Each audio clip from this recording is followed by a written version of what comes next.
La santé, dans ce journal, à l'hôpital des enfants de Diamniadio soigné ne rime pas seulement avec les médicaments. Le personnel et la direction misent aussi sur des jeux et des activités pour apaiser les plus petits. Un concept baptisé Soigner autrement. Fantabadji nous en parle dans la rubrique santé. Le cathéter encore sur la main. Cette patiente de 12 ans que nous appellerons Mouna est en pleine œuvre, oubliant son état.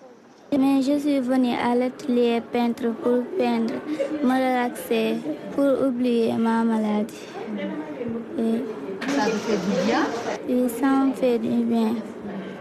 Est-ce que tu veux exprimer quelque chose à travers ce que tu as peint? Qu'est-ce que tu as exprimé? La joie, exprimer la joie de pouvoir venir ici pour peindre.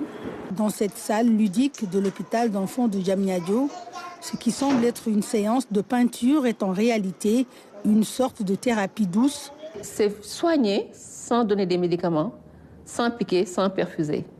Parce que notre rôle, c'est de soigner, mais dans les meilleures conditions. Et ça nous permet de créer d'autres liens que sont les liens du médecin qui vient avec ses injections, ses prescriptions. Donc ça humanise les soins en fait. Soigner autrement à travers l'art. Un concept aux impacts bénéfiques pour les patients en pédiatrie. Je vous donne juste deux exemples d'enfants qui nous ont particulièrement marqués. C'est une petite à qui nous avions demandé de faire un tableau, de dessiner sa famille. Elle a dessiné, c'était une fille, une fillette, elle a dessiné sa maman et elle-même. Alors nous lui avons dit, mais et les autres membres de la famille, elle a refusé catégoriquement de les dessiner. Un autre enfant qui, en 15 minutes, a demandé à faire un autre tableau. C'est comme si c'était un enfant qui était en besoin d'expression. Il cherchait à s'exprimer à travers ce tableau. Et une autre qui a représenté sa maladie. Et le dessin, moi je le trouvais beau, mais en même temps, sous un autre angle, on pouvait se dire, c'est comme si la maladie était un peu un monstre. Donc c'était sa vision de sa pathologie. C'est pour cela que nous travaillons en étroite collaboration avec les psychiatres, les pédopsychiatres, mais également avec les psychologues. Et c'est à l'initiative des soignants, soutenus par la direction de l'hôpital, ce concept a donné un nouveau souffle au protocole thérapeutique. Et on sait que quand on vient à l'hôpital, on est stressé. Et l'enfant, il faut le distraire. Pour le distraire, il faut vraiment ne pas lui montrer qu'il va dans quelque chose qui fait peur aux adultes même. L'activité d'art artistique contribue à la guérison. Donc l'enfant sera un peu évasif, ne pensera pas seulement à la maladie. Et même nous aussi, on va se dire que cet enfant a participé à sa guérison.